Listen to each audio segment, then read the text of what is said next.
Welcome to the world of advanced Python scripting and its applications in digital forensics. This essay is your guide to using Python for investigations. We'll cover powerful techniques that will help you analyze data and solve real-world problems. Whether you're a security professional, a system administrator, or just curious about digital forensics, Python is an invaluable tool.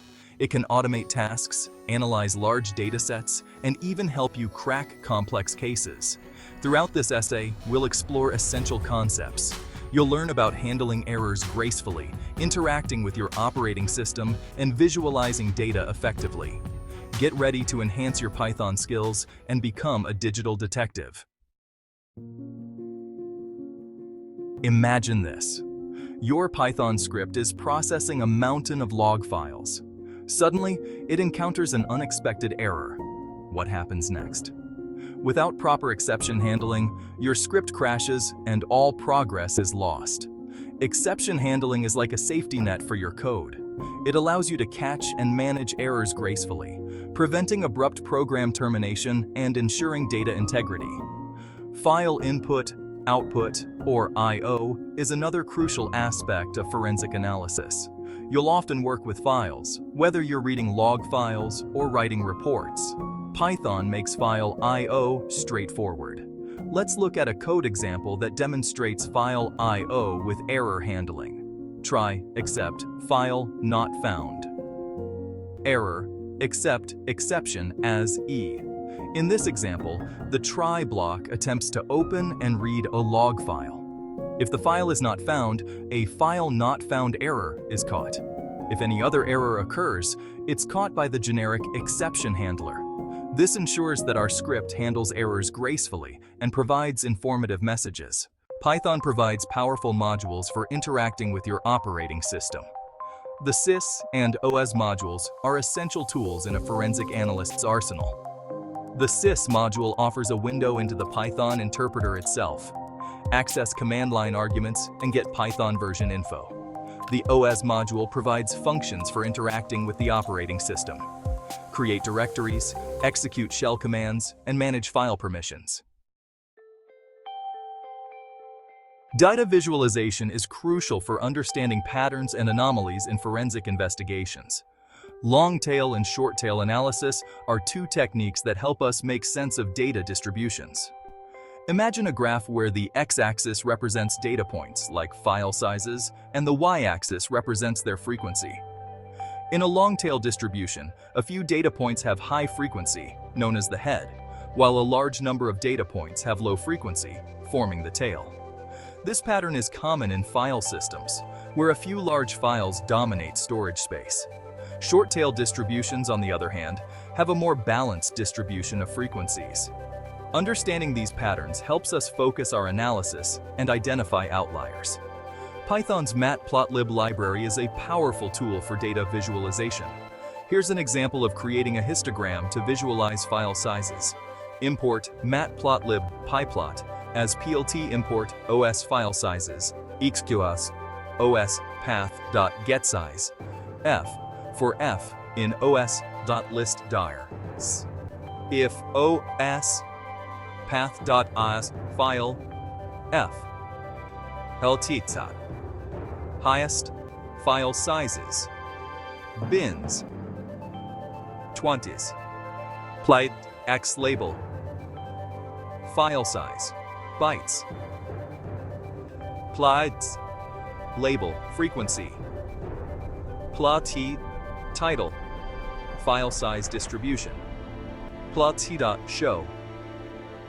This script calculates the sizes of all files in the current directory and plots a histogram to visualize their distribution.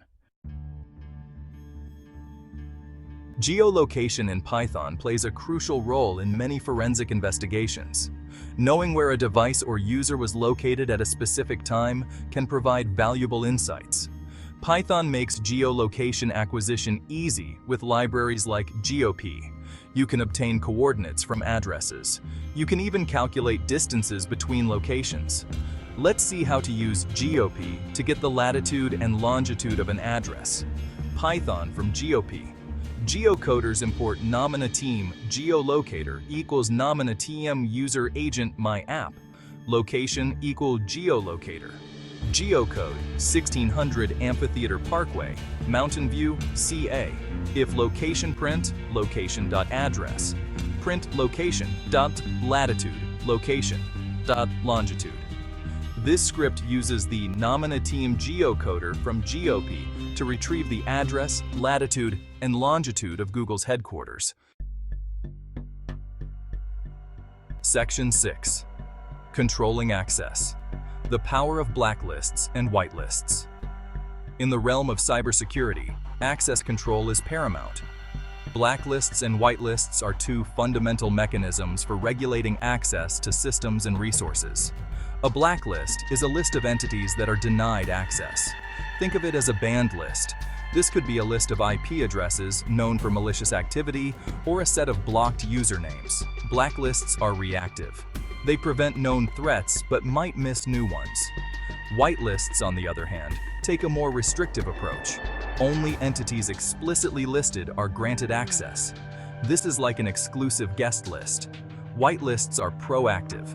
They offer stronger security. However, they require more maintenance. Here's a simplified example of IP filtering using a blacklist in Python. Python blacklist equal 192.168.1.10 10.0.2.5 IP address equals input. Enter an IP address. If IP address in blacklist, print access denied. Else print access granted. This code checks if an entered IP address exists in the blacklist. If found, it denies access. Otherwise, it grants access. Section 7. Digital Forensics. Unpacking data with SCAPI and PITSC3. Digital forensics involves extracting and analyzing data from various sources, including network traffic and storage devices. Python provides specialized libraries that empower forensic analysts in this domain.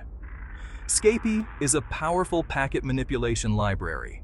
It allows you to analyze network traffic at a granular level. You can sniff packets. You can forge packets. You can even inject packets into a network. PyTesc3 is a Python binding for the sleuthkit, TSK, a library for forensic analysis of disk images. You can access file system metadata. You can recover deleted files. You can extract valuable evidence from storage devices. Let's illustrate how to use SCAPI to sniff for HTTP requests. Python from SCAPI. All import. Def packet, callback packet. If packet tcp.dport exceeds 80, HTTP port print, find HTTP request from packet ip.src to packet ip.dst. Sniff, pr insert packet, callback, filter, TCP, store, just 0.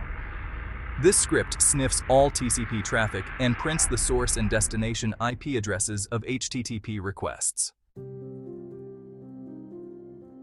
Section 8.